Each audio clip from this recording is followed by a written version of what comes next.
I've got a question about likelihood of receiving funding, which you probably can't answer. But we're looking at applying for the grant in terms of doing a really large project, which would need to be rolled out over about 2 or 3 years. So what we'd be doing is requesting funding from the grant, matching that with council funding, and then matching it again in the next year's council budget. I'm just wondering about looking at the effectiveness of the intervention, and if we're doing it in 2 stages, within that 2-year period we might not be able to show the effectiveness because it's only half of the initiative that has been implemented. So I'm just wondering if that sort of gets looked at kind of negatively, and if we are going to waste potentially a lot of time putting together an application and showing the evidence and benefit for doing this, even though it has to be done over a longer period because of the significant cost. Sure. It's a good question. Obviously, projects that are clearly supported by council have a distinct advantage over others that don't have that level of investment. According to the guidelines, we would need you to complete your project by the 30th of May 2019. It sounds as though it's a much larger project. So I guess unpacking the project and perhaps into phases quite clearly identified within your application and costed within your budget will help you to demonstrate what it is you're going to actually deliver by the 30th of May 2019. But the level of investment, the partnership, the involvement of council and other partners is obviously a clear positive in that regard. I'll just add to that. I mean, we have funded some projects in the past as staged projects. What we're really looking for is some very discrete, like a discrete project, with discrete budget and some outcomes that may come out of that stage. Saying that, obviously, the full outcomes that may be realised over a longer project, is certainly, obviously, something that would be a positive, but we still need to see some very discrete outcomes that will result as, from the stage that we'd be funding through the project.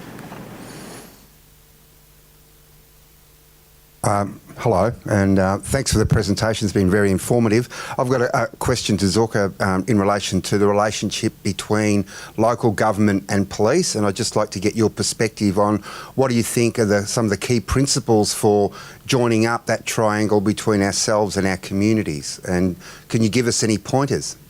Yeah, it's interesting because I can only speak for myself, but at the same token I can also provide some observations too. So there is some inconsistencies in terms of relationships, but I think there's opportunities for people to be proactive as well. So in terms of yourselves and trying to get the police on board, every single year that I've been involved with this, I always offer up my card and my contact details and put it out there and say, if you do have some difficulties, by all means contact me and I can make those connections for you in your local area. Some areas have got really good pre-existing relationships and they do leverage off those.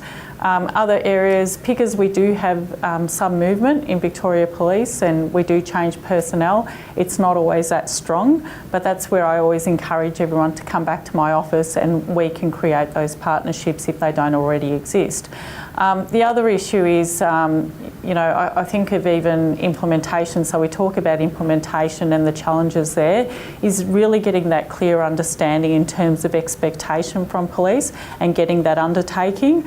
And when you get that undertaking, also going that one step further and, thinking about sustainability, the extent of the project, if that person's not there, then ask those questions, well, who else can I rely on to leverage off, and not relying on that one partnership within police, looking for a couple of connections in your local area and to ensure that sustainability down the track.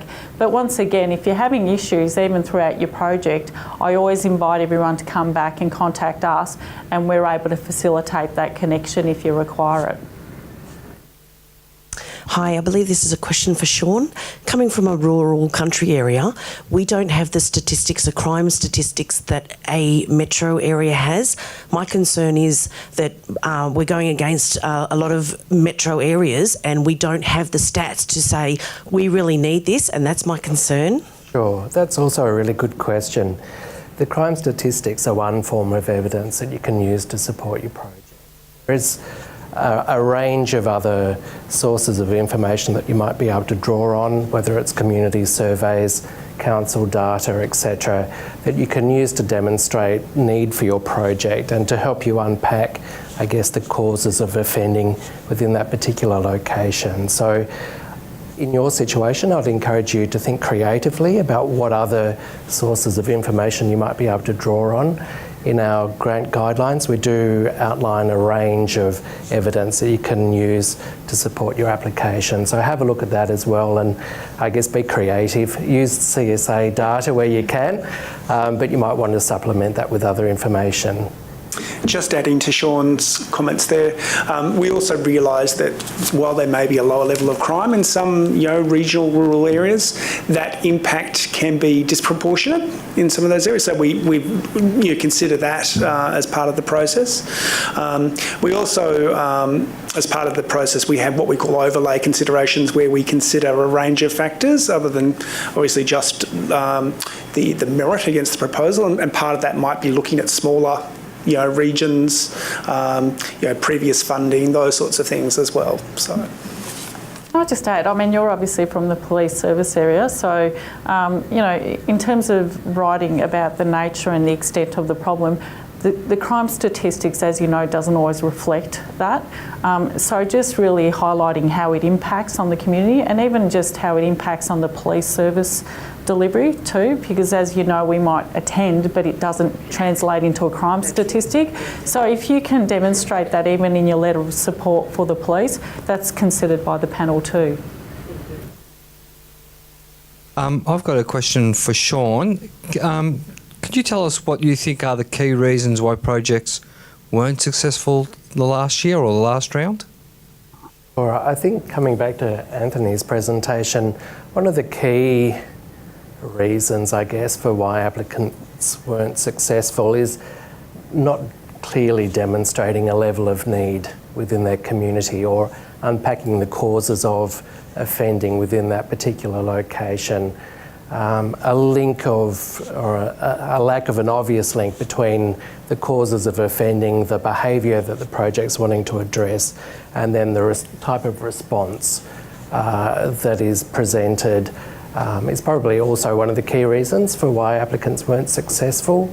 There are some basic quality of application issues around ensuring that information between the application and the supporting documentation is consistent, making sure that you've fully addressed the merit selection criteria, etc.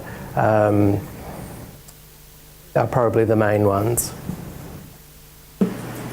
We've actually got a question from our webinar audience, and so they were asking about being unsuccessful for a CCTV application last year, and the question was, can we apply again? And the main issue they were talking about was drug-related crime in their area.